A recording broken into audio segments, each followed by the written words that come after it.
Okay, be honest. Have you ever stared out at a barren, gray, concrete rooftop, or maybe just a tiny urban balcony, and thought, man, I really wish I could grow a lush garden out there, but it's just impossible without a real yard? Well, today, we're going to completely flip that idea on its head. Welcome to this explainer, where I'm going to give you a complete, step-by-step visual guide to rooftop container gardening. We are going to prove, right here, right now, that you absolutely do not need a sprawling plot of land. You don't even need a single patch of grass to cultivate your own incredible green oasis. If you want a hyper-focused look at transforming an empty, concrete space into a legit, food-producing ecosystem, you are in the exact right place. Let's get into it. So, let me ask you, think you need a massive farm to actually grow your own food? We've all been culturally conditioned to believe that real agriculture strictly requires acres of rich, tilled earth. But you know, as urban spaces just keep getting denser, our methods literally have to evolve. So many people just kind of give up on their gardening dreams because they lack that traditional space. But what if I told you that some of the most vibrant, highly productive gardens are flourishing right above our heads, miles away from traditional farmland, using nothing but modern ingenuity and a few really simple principles? Okay, let's dive into this. Just look at what is actually possible. Right here, we have mature, super healthy vines just absolutely thriving. And notice carefully, they aren't planted in the ground. No way. They are growing straight out of basic, inexpensive green canvas grow bags that are sitting directly on a hard, unforgiving concrete rooftop. I mean, this isn't just a couple of sad houseplants barely surviving. This is a thriving, miniature farm literally reaching for the sky. It's a total game changer for urban living. So let's break down exactly how this remarkable transformation happens, starting right from square one. Phase 1. The rooftop garden setup. Let's build that foundation. Now, every garden starts small, and honestly, a little humble. Check out the literal foundation of our rooftop farm here. We're using these portable green grow bags. And this is absolutely crucial, because canvas bags are lightweight, which is an absolute must-have for strict rooftop weight limits. Plus, they provide excellent aeration for the roots. You can see they're sitting right on the concrete, elevated by just a few scattered bricks. That's a clever little trick to ensure proper water drainage. Inside, they're filled with fresh, dark soil. And, take a glance at those starter plants. They look a little wilted, maybe a bit vulnerable, right? Actually, don't worry about that. It's completely normal transplant shock. This right here is the blank canvas, the true starting line of our whole gardening journey. Phase 2. Essential gardening hand tools. This is your small space gear. Okay, so what do you actually need to pull this off? Well, we have a classic broad metal hand trowel. This is basically your primary digger. It's perfectly designed for scooping soil, mixing in fertilizer, and carving out holes for those delicate starter plants we were just looking at. And right alongside it is the three-pronged cultivator fork. This tool, absolutely essential for aerating the soil. In these really small bags, soil can easily get super compacted just from regular watering. So this fork lets you gently loosen up that top layer without aggressively ripping up the vital root networks below. Also, notice the matching black and orange handles. They're sturdy, highly visible so you don't accidentally leave them in the dirt, and perfectly sized for ergonomic container work. Now, what's really interesting about this is how beautifully simple this entire toolkit truly is when you lay it all out. Seriously, just count them. There are no heavy machines, no expensive motorized tillers, literally no complicated gadgetry whatsoever. Just 5 basic, manual tools resting right there. That is the entire physical arsenal required to maintain these containers. It brilliantly illustrates how accessible and affordable this kind of urban gardening actually is for anyone who's willing to put in just a little manual effort.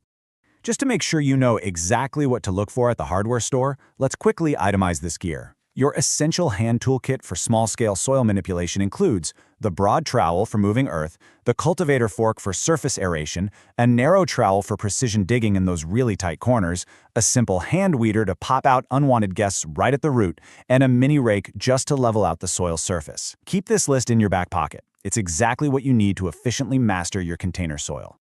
Moving on to Phase 3. Nourishing with kitchen scraps. Before we get into the practical application here, let's make sure we're totally clear on our terms. Compost is simply decaying organic material, stuff like your everyday kitchen waste, that's used to add essential nutrients right back into plant soil. It acts kind of like a natural sponge, helping your container soil retain moisture, and it introduces vital microbial life. Basically, composting is nature's ultimate hyper-efficient recycling program. It literally turns your daily garbage into liquid gold for your plants. So the crucial point is, you absolutely do not need expensive synthetic chemical fertilizers to succeed here. Just guide your eyes around this active, potent compost bucket. You can clearly spot the papery purple onion peels, bright green vegetable scraps, tough stems, and these dense clusters of seeds all just breaking down together. As this organic matter decays over a couple of weeks, it transforms into a rich, dark fertilizer. And that is exactly what will organically supercharge the soil in those green grow bags, ensuring our plants have all the energy they need to tackle the next phase. Phase 4, upward growth and trellising. Time to reach for the sky. Let's look at the structure of this growth, because it's pretty fascinating. There are 3 distinct physical phases to how these specific climbing plants conquer the vertical space of our rooftop environment. Step 1 is broadleaf emergence, where the plant builds its energy gatherers. Step 2 is vine extension, where it actively seeks new heights. And Step 3 is bamboo trellising, which is the absolutely necessary structural support system we've got to provide. Let's watch this progression unfold. All right, here we see Step 1 perfectly captured. Check out those broad, highly textured leaves, establishing a solid base right inside the grow bag. Notice how these young, almost fuzzy green leaves span outward in this deliberate circular pattern? They're basically acting as organic solar panels. They're maximizing their surface area to capture as much of that intense, direct rooftop sunlight as possible, all within the tight confines of their canvas home. This is the plant rapidly and smartly building its energy reserves.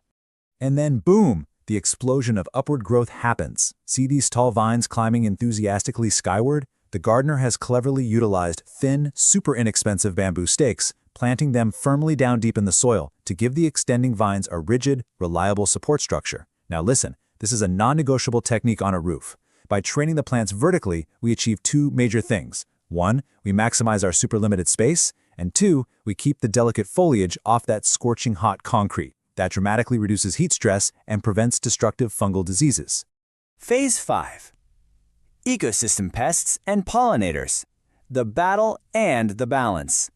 And this brilliantly illustrates the daily reality of a living garden. This daily battle and vital partnership is occurring constantly.